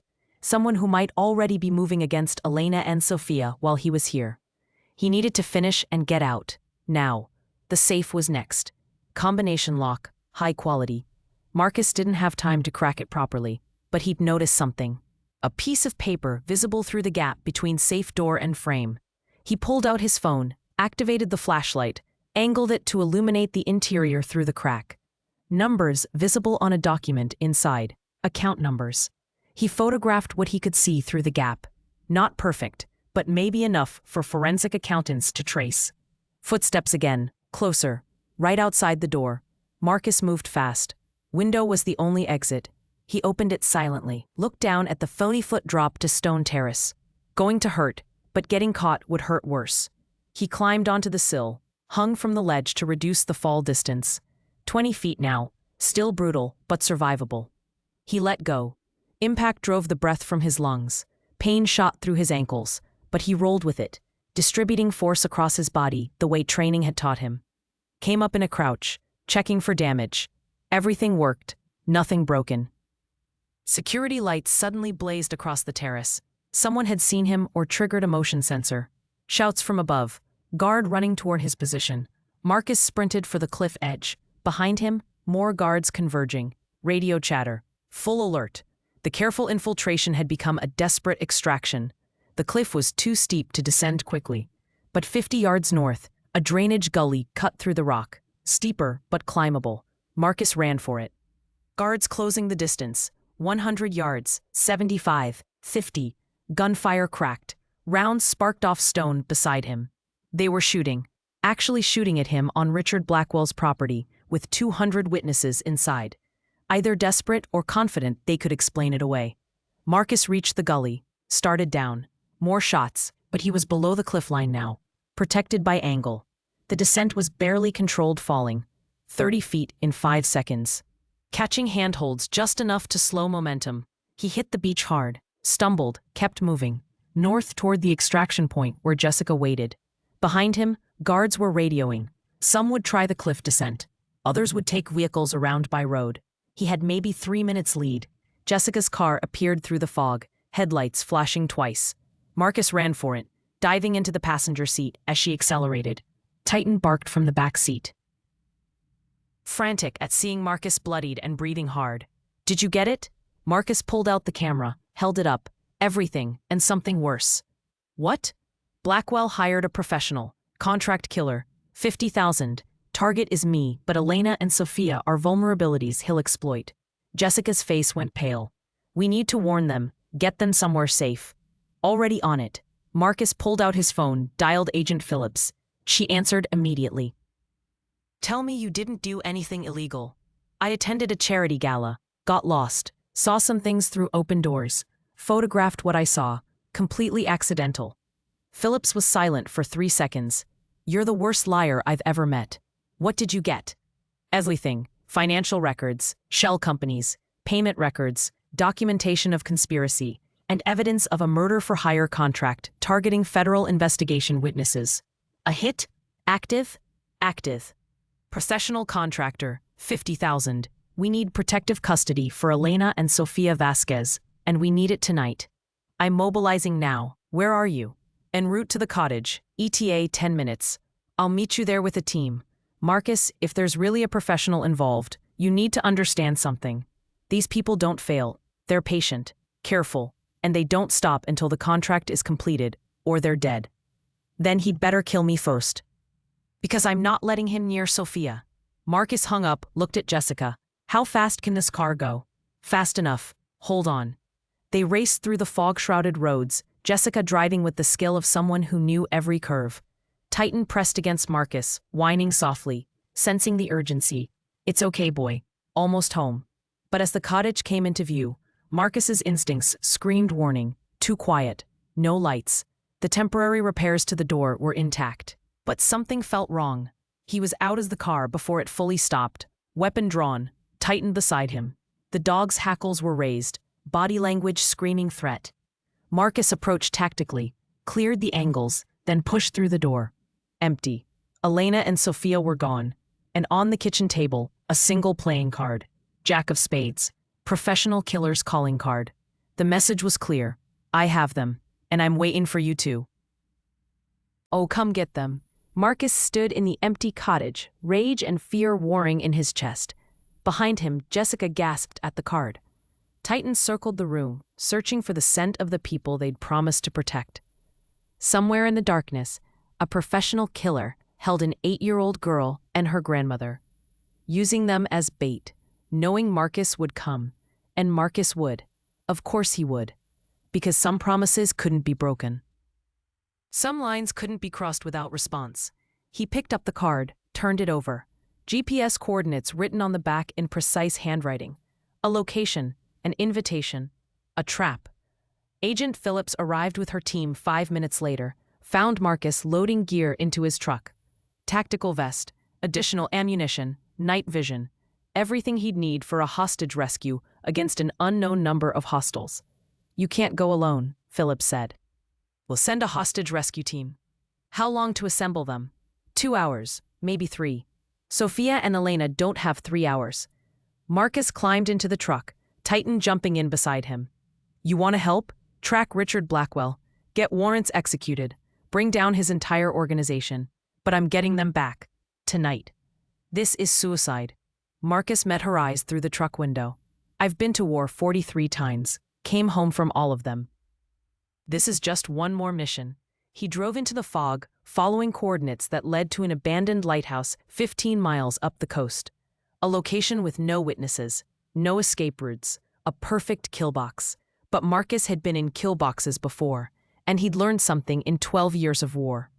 The difference between a trap and an ambush was simple. In a trap, the prey didn't know they were prey. In an ambush, everyone knew. And when everyone knew, the advantage went to whoever was willing to go further, risk more, sacrifice everything. Marcus was willing, and the person waiting in that lighthouse was about to learn exactly what that meant. The lighthouse stood alone on a rocky promontory, abandoned for 2 decades, surrounded by nothing but ocean and fog. Marcus parked a quarter-mile away, approached on foot with Titan moving like a shadow beside him. The GPS coordinates led here. The trap waited inside. Elena and Sophia were the bait. Through night vision, Marcus surveyed the structure. 60 feet tall, cylindrical stone, single entrance visible from his position. Windows near the top, dark.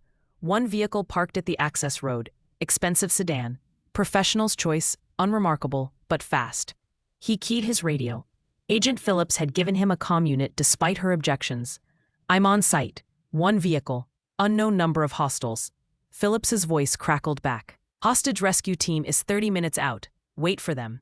"Negative. Going in." "Marcus, this is a direct order from federal law enforcement. Stand down." He turned off the radio. Titan pressed against his leg, waiting for commands. Marcus ran through tactical options. Single entry point met bottleneck. Could work for or against him. Unknown interior layout. Unknown number of opponents. Only certainty was that somewhere inside. An 8-year-old girl and her grandmother were terrified and depending on him. The door was unlocked. Invitation accepted. Marcus entered with weapon raised, Titan at heel position, both moving with the synchronized precision of 3 deployments together. The interior was gutted, machinery removed years ago. Just hollow stone cylinder with metal stairs spiraling up toward the light room. His footsteps echoed despite careful placement. No way to be silent here. Whoever waited above knew he was coming. A voice called down, male, calm, professional. "Lieutenant Commander Holloway, thank you for being punctual." Marcus didn't respond, kept climbing, checking angles, looking for tripwires or firing positions. Nothing. Too clean. The professional wanted him to reach the top. Wanted to talk first. That was a mistake. The light room was circular, windows offering 360 views of nothing but darkness and ocean. Elena sat bound to a chair. Duct tape over her mouth, eyes wide with terror and fury. Sophia was beside her, similarly restrained, tears streaming silently down her face. Between Marcus and them stood a man in his 40s, fit, unremarkable features, dressed in dark casual clothes. He held no visible weapon, but Marcus knew that meant nothing. "Let them go," the man smiled. "Direct. I respect that. But you know how this works. They leave when the job is complete. The job is killing me, so do it. Let them go and we can settle this." If only it were that simple. But Mr. Blackwell was very specific. He wants you to watch them die first. Wants you to understand the cost of interfering in his business. Then you die. Then I disappear. Clean, professional. Marcus shifted weight slightly, calculating distance. 20 feet to the man. 15 to Elena and Sophia. Titan was coiled beside him, waiting for the command. But the professional was good, positioning himself where any move Marcus made would be telegraphed in time to react. You have a name? Not one I'll share, but you can call me Practical. This isn't personal. It's business. $50,000 to resolve a problem. You're the problem. Blackwell's money won't spend in prison. FBI is executing warrants right now. His organization is finished. Perhaps, but I'll be paid regardless. Offshore accounts established before contract initiation, Mr. Blackwell's legal troubles don't affect my compensation. Marcus noticed Sophia's eyes tracking something behind him. A slight shift. Warning. Second hostile. He'd missed someone in the ascent, or it had been positioned here before he arrived. Amateur mistake. Fatal mistake. The professional saw Marcus's realization and smiled. Yes, my associate is behind you. Has been since you entered. We're not having a conversation. We're waiting for you to accept that you've already lost. I don't accept loss. Then you'll die fighting. Fine by me. Harder to stage as accident, but manageable. The professional's hand moved slightly. Signal. Marcus moved faster. Dropped and rolled left as gunfire cracked from behind. Rounds sparked off stone where he'd been standing. Came up with weapon raised. Acquired target. The second hostile was on the stairs. Suppressed pistol tracking Marcus's movement. Marcus fired twice. Center mass. The man dropped. But the distraction cost him. The professional had moved too. Now had a knife to Sophia's throat, using the child as shield. Elena was screaming behind the tape, chair rocking as she tried to reach her granddaughter. Drop the weapon or she dies. 3 seconds. Marcus lowered the gun, set it on the floor, raised his hands. Titan growled low, every muscle taut, ready to attack if given command. But the professional was smart, kept Sophia between himself and the dog. Good. Practical man after all. Now kick the weapon away. Marcus complied. Plied. The gun skittered across stone floor, out of reach. Your dog. Tell it to sit. No tricks. Titan, sit. Stay. The German shepherd sat, shaking with barely controlled aggression, but obeying. The professional relaxed fractionally. First mistake. Here's what happens next. I'm going to kill the girl while you watch. Then the grandmother. Then you. Quick and professional. You've already lost, but I can make it painless for them if you cooperate. Or, Marcus said quietly, you can let them go and I'll let you walk away. Take your money, disappear. I don't care about you. I care about them. Not an option. Contract stipulates all 3 targets eliminated. Then you have a problem, because I'm not going to let you hurt them, and you're not good enough to stop me. The professional's eyes narrowed. You're unarmed, 20 feet away. I have a knife to her throat. Explain how you stopped me. Easy. I already stopped you. You just don't know it yet. It happened in 2 seconds. Marcus whistled, sharp and specific. Titan's valise command, the one that meant engage immediately without hesitation. The German shepherd launched across the 20 feet like violence incarnate. The professional started to react, pulling the knife back to slash at the incoming dog. Fatal mistake, number 2. Because pulling the knife away from Sophia meant she was no longer a shield.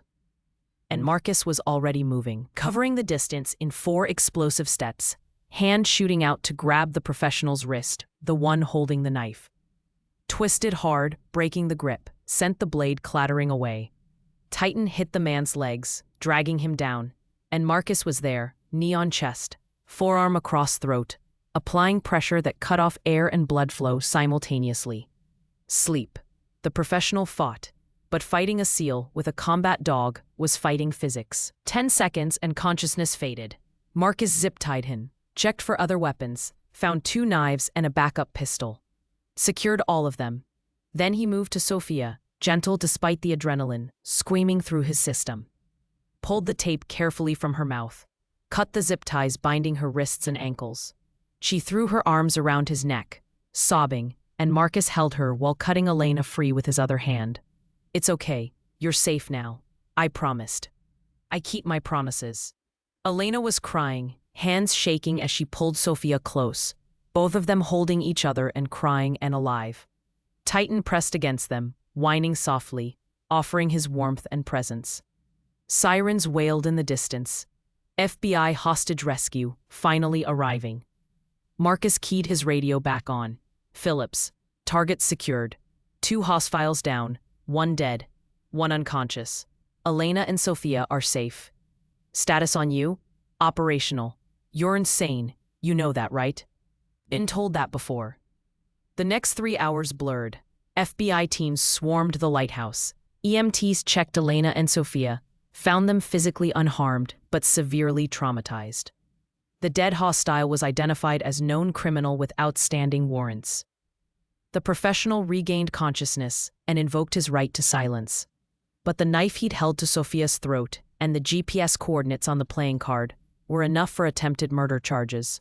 More importantly, he carried a phone with text messages from an offshore number.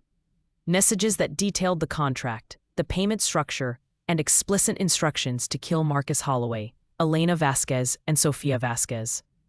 Messages that would be traced eventually to accounts Richard Blackwell controlled. Agent Phillips approached Marcus as dawn broke over the ocean. The evidence you gathered at the estate, combined with tonight's attempted murder of federal witnesses, gives us everything we need. Richard Blackwell was arrested 30 minutes ago. So was Damien. Charges include conspiracy to commit murder, racketeering, obstruction of justice, and about 40 other federal crimes. Chief Reeves? In custody, singing like a canary. Gave us names of 12 other public officials on Blackwell's payroll. This is going to be the biggest public corruption case California has seen in 20 years. Marcus looked at Elena and Sophia. Wrapped in blankets, holding cups of hot coffee an EMT had provided. Sophia was talking to Titan, the dog's head resting on her lap, both of them processing trauma in their own ways. What happens to them? Protective custody until trial. Federal safe house. Best protection we can offer. They'll testify before grand jury next week. I want to be there. You'll be testifying too. Star witness, the SEAL who took down a billionaire criminal enterprise. Phillips hesitated. You know this is going to be a circus. Media coverage, defense attorneys trying to tear apart your credibility.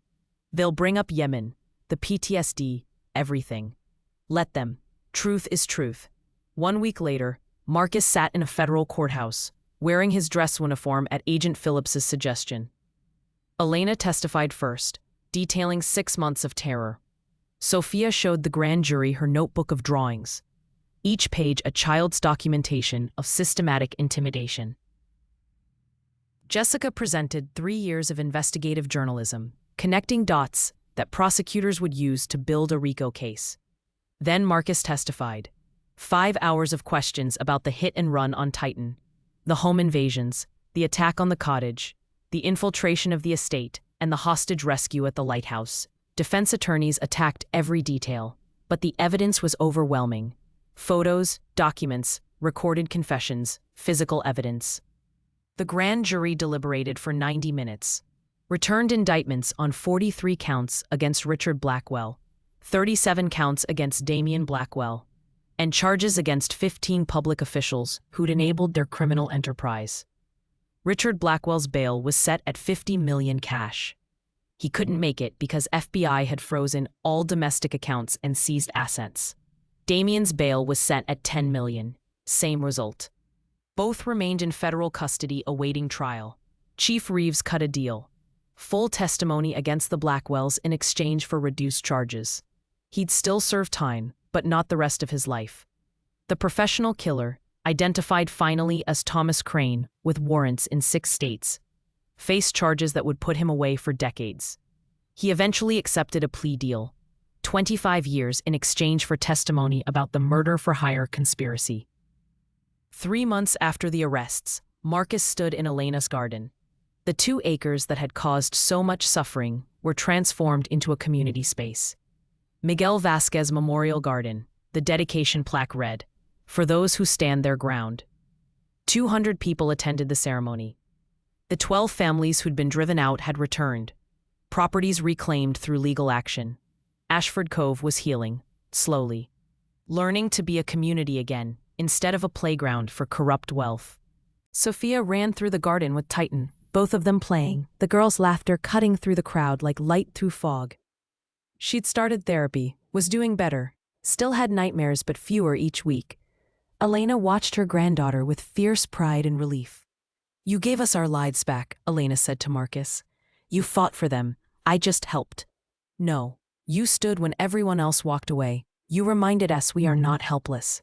She touched his arm. "What will you do now?" Marcus had been asking himself the same question. His medical leave ended in 2 weeks. Commander Vickers had offered him an instructor position at the Virginia Beach compound. Train new SEALs. Pass on lessons learned in 12 years of war. It was good work, important work, safe work. But standing here, watching Sophia play without fear, seeing a community rebuilt because someone had refused to accept injustice, Marcus understood something. Peace wasn't absence of conflict. It was knowing which battles mattered, and there were more battles. More Sophias who needed someone willing to stand. "I'm going to help people," he said finally. "Not sure exactly how yet, but there are more situations like this. More communities being crushed by corruption. More families who need someone who knows how to fight back. That is dangerous work.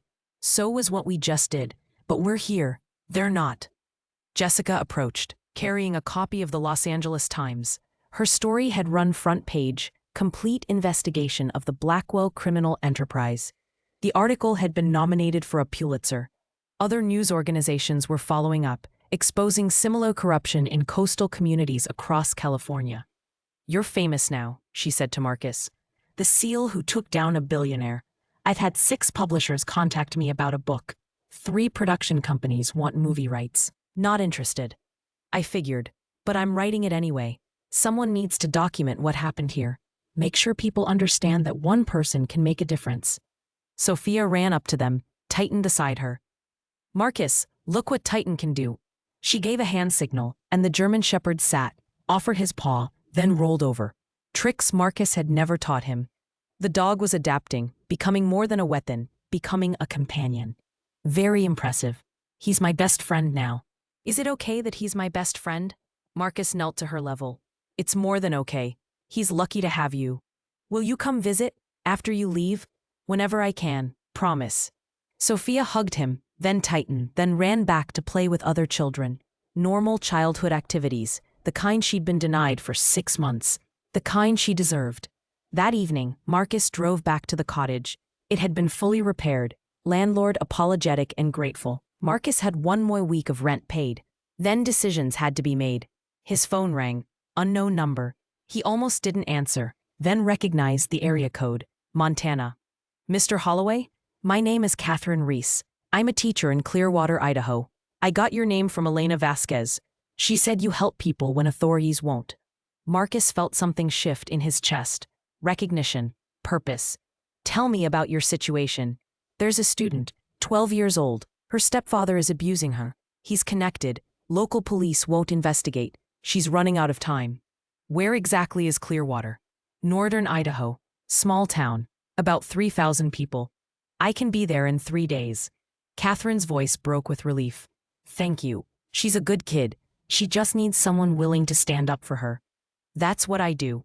After the call ended, Marcus looked at Titan. The dog's ears were perked forward, eyes bright, reading Marcus's body language the way he'd been trained, understanding that they were needed somewhere, that the mission wasn't over, it was just beginning.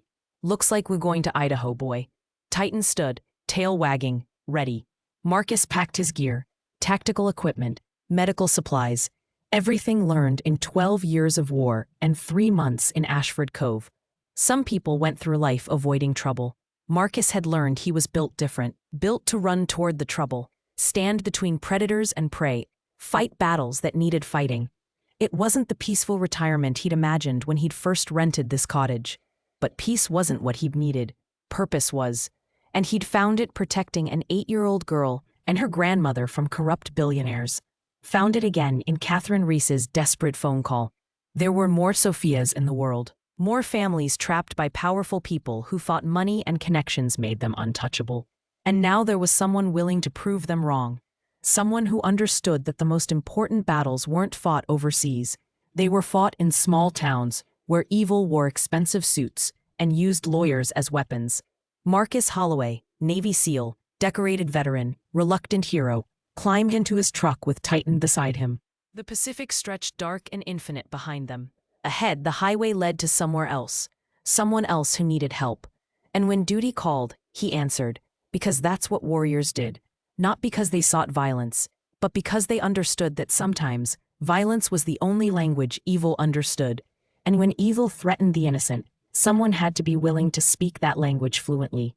The truck's headlights cut through the fog as Marcus drove east, toward Idaho, toward the next fight, toward whatever came next. Behind him, Ashford Cove slept peacefully, finally free of the corruption that had strangled it. One town saved, one family protected, one little girl who could laugh again without fear. It was enough. And it was just the beginning. 3 months after the indictments, Marcus stood in the autumn sunshine at the Virginia Beach SEAL compound, watching a class of new recruits struggle through underwater demolition training. He'd accepted Commander Vickers's offer, transitioned to instructor position with reserve status, teaching young men the skills that had kept him alive through 12 years of war. But teaching wasn't confining like he'd feared.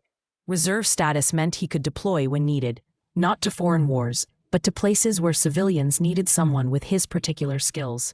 Places like Clearwater, Idaho, where he'd spent 2 weeks helping a teacher protect an abused child and building a case that finally got local authorities to act. His stepfather was in jail. The girl was safe. Another mission complete. A young SEAL, barely 22, approached during break. "Sir, is it true you took down a billionaire?" Marcus kept his eyes on the recruits in the water. "I helped build a case against someone who was hurting innocent people. The FBI and prosecutors did the rest. But you infiltrated his estate, fought off 6 attackers, rescued hostages from me, a professional killer. You've been reading too much. Focus on your training." But the story had spread, despite Marcus's attempts to avoid publicity. Jessica's article had won the Pulitzer. A documentary was in production. Other journalists had followed up, exposing similar corruption in coastal communities across 3 states. The Blackwell case had opened doors, shown that even the wealthiest and most connected couldn't escape justice when evidence was overwhelming and people refused to back down. His phone buzzed. Message from Elena. A photo of Sophia at her school's art show, standing beside a painting of a German shepherd wearing a cape. The caption read, "Super Titan, my hero." Below it, Elena's message. "She asks about you every day. Says when she grows up, she wants to help people like you do. You gave her more than safety. You gave her purpose." Marcus stared at the photo, feeling something unfamiliar. Not peace exactly, but satisfaction. The knowledge that his choices had mattered. That Yemen and the 3 names that still woke him at 0300 hadn't broken him. They'd prepared him for something different. Something that maybe mattered even more than the missions he'd run overseas. Commander Vickers found him after the training session ended. "Got a call this morning. FBI wants you to consult on a case. Human trafficking ring operating out of Nevada. Local authorities are overwhelmed. They need someone who understands tactical operations and isn't afraid of powerful people. When?" 2 weeks, after you finish this training cycle." Vickers studied him. "You're different than when you arrived here 3 months ago. Lighter somehow. Found out what I'm good at. Kicking indoors and shooting bad guys? Protecting people who can't protect themselves. Turns out that's what I've always been good at. Just took me a while to understand it doesn't only happen overseas." That evening, Marcus drove to the small apartment he'd rented near base. Spartan functional, but no longer empty. Sophia's drawing hung on the wall. Elena's flowers, dried and framed, sat on the kitchen counter. Jessica's Pulitzer announcement, printed and tucked beside his military commendations. Evidence that he was more than a weapon. That he'd built something, protected something, meant something beyond the missions that had defined him for 12 years. Titan sprawled on the couch, old injury barely noticeable now. The dog had adapted to training compound life, became unofficial mascot for new SEAL classes. But he still slept beside Marcus's bed every night, still went alert at unexpected sounds, still remembered what they'd been through together.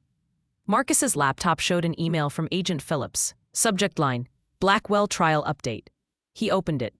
Richard Blackwell's trial was set for January, 4 months away.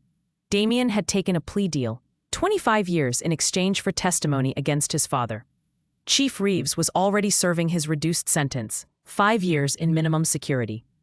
The 12 other public officials had accepted various plea deals. The entire corrupt network was dismantled. But Richard was fighting.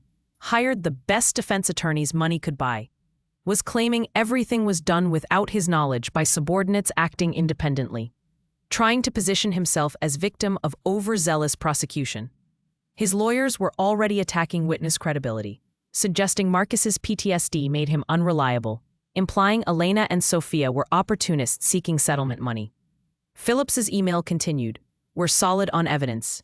But trials are unpredictable. Your testimony will be crucial. Defense is going to come at you hard. They'll bring up Yemen, your medical leave, try to paint you as unstable vigilante. Can you handle that?" Marcus typed a response. "I'll handle whatever comes. I told the truth then. I'll tell it again." He closed the laptop, looked at Titan.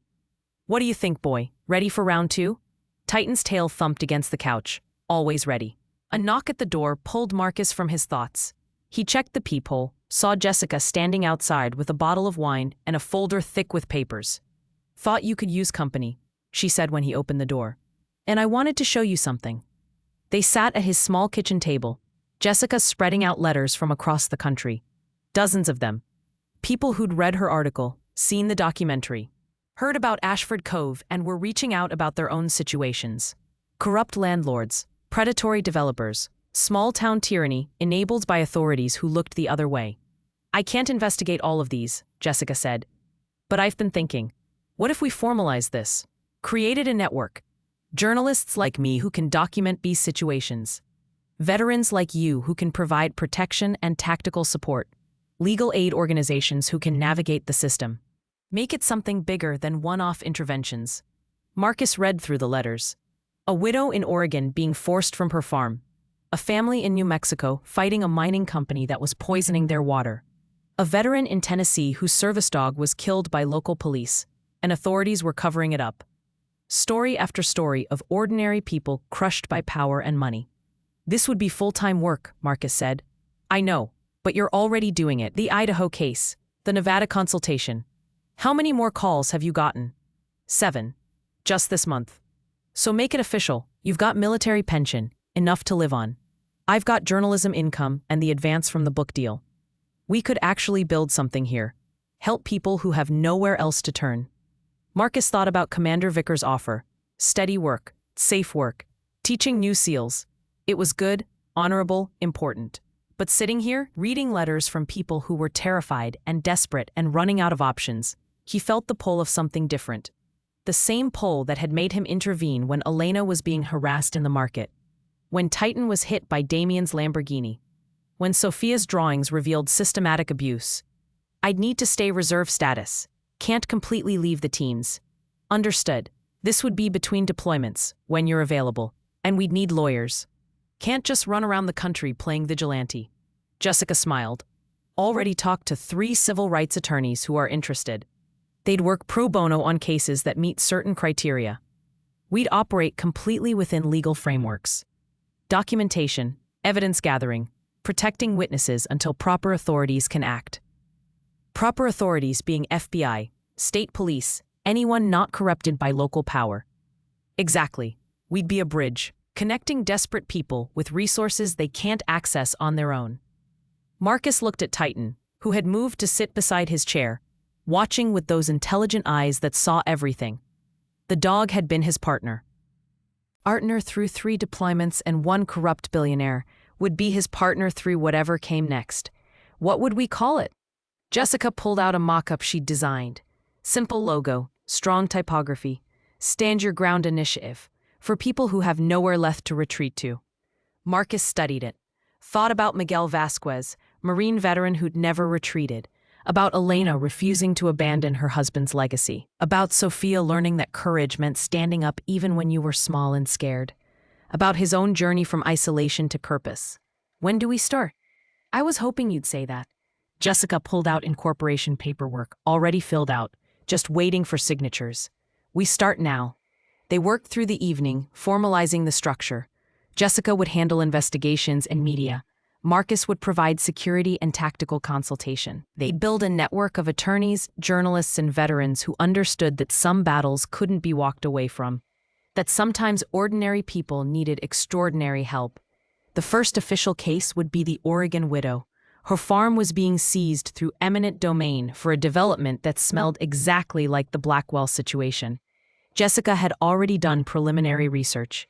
Marcus would deploy next month after finishing the current SEAL training cycle. Late that night, after Jessica left, Marcus sat on his small balcony overlooking the Virginia Beach coastline. The ocean stretched dark and infinite, same ocean that crashed against the cliffs of Ashford Cove, 3,000 miles west. He thought about the past 3 months, the fear and violence, the moment when Damien's Lamborghini aimed at Titan, the decision to help Elena despite every instinct telling him to stay isolated. That decision had changed everything. Saved 2 lives, dismantled a criminal empire, exposed corruption in 15 public officials, helped 12 families reclaim their homes, given an 8-year-old girl her childhood back. One decision, one moment of choosing to stand instead of walk away. His phone buzzed. Text from an unknown number. Mr. Holloway, my name is David Park. I'm a doctor in Nevada. There's a trafficking ring operating through a local casino. I've treated 5 victims in the past month. Police won't investigate because the casino owner has connections. People told me you help when authorities won't. Can we talk? Marcus looked at the message, looked at Titan, who had followed him onto the balcony. The dog's ears were forward, alert, ready, always ready. He typed a response. Tell me everything, I'll be there next week. Because this was who he was now. Not a warrior hiding from trauma, not a veteran struggling with purpose, but someone who understood that the most important battles weren't fought in foreign deserts. They were fought in small towns and forgotten places where evil flourished because no one challenged it. Someone had to challenge it. Someone had to stand between predators and prey. Someone had to show victims that they weren't helpless, that power and money didn't make someone untouchable, that justice was possible even when systems failed. Marcus Holloway, 34 years old, Navy SEAL, decorated veteran, reluctant hero, had found his calling. Not in war zones overseas, but in the quiet struggles of ordinary people facing extraordinary evil. And he wasn't alone. He had Titan, loyal beyond words. Jessica, brilliant and determined. A growing network of people who believed one person could make a difference. The Stand Your Ground initiative would help people who had nowhere left to retreat, would shine light on corruption that thrived in darkness, would prove that courage was contagious, that resistance was possible, that evil only won when good people stayed silent. In 4 months, Marcus would testify at Richard Blackwell's trial, would face defense attorneys trying to tear him apart, would stand in front of a jury and tell the truth about what had happened in Ashford Cove. And the truth would be enough, because the evidence was overwhelming, because Elena and Sophia would testify too, because 12 families would tell their stories, because the system, when pushed hard enough by people refusing to back down, eventually worked. Richard Blackwell would spend the rest of his life in prison. Damien would serve decades. Ashford Cove would heal. And somewhere, an 8-year-old girl would grow up knowing that when monsters came, heroes showed up. That promises made were promises kept. That one person willing to stand could inspire an entire community to find their own courage. Marcus went inside, Titan following. Tomorrow he'd teach another class of SEALs. Next week he'd go to Nevada to investigate trafficking. Next month, Oregon and the widow fighting for her farm. The work would never end. There would always be more Sophias needing protection, more Elenas refusing to surrender, more corrupt powers needing to be challenged. But Marcus was ready, because he'd learned something in Ashford Cove. Peace wasn't absence of conflict. It was knowing which battles mattered and having the courage to fight them. It was standing your ground not because you hated what was in front of you, but because you loved what was behind you. He looked at Sophia's drawing on his wall. Super Titan wearing a cape, the hero an 8-year-old believed in, and beside it, he tacked up David Park's message about the trafficking ring in Nevada. The next fight, the next mission, the next chance to prove that evil didn't win, not when someone was willing to stand. Because somewhere out there, someone was waiting for a hero, someone was running out of hope, someone was facing darkness alone, and when they called, Marcus would answer, every single time, because that's what warriors did, not because they sought violence, but because they understood that sometimes violence was the only language evil understood, and when evil threatened the innocent, someone had to be willing to speak that language fluently. Marcus turned off the lights, Titan settling beside his bed like he did every night. Tomorrow would bring new challenges, new missions, new people needing help. But tonight, there was rest, there was peace, there was purpose, and that was enough. If this story touched your heart, if you believe one person can make a difference, please subscribe to this channel and hit the like button. Tell us in the comments where you are watching from and what you would do if you saw injustice in your community. Remember, courage is contagious. Sometimes all it takes is one person willing to stand. God bless you all, and thank you for being part of this community of people who believe in justice, loyalty, and standing up for those who cannot stand up for themselves. Until next time, stay strong, and remember, when duty calls, answer. Because somewhere out there, someone is waiting for a hero. And when the call comes, will you be ready to stand your ground?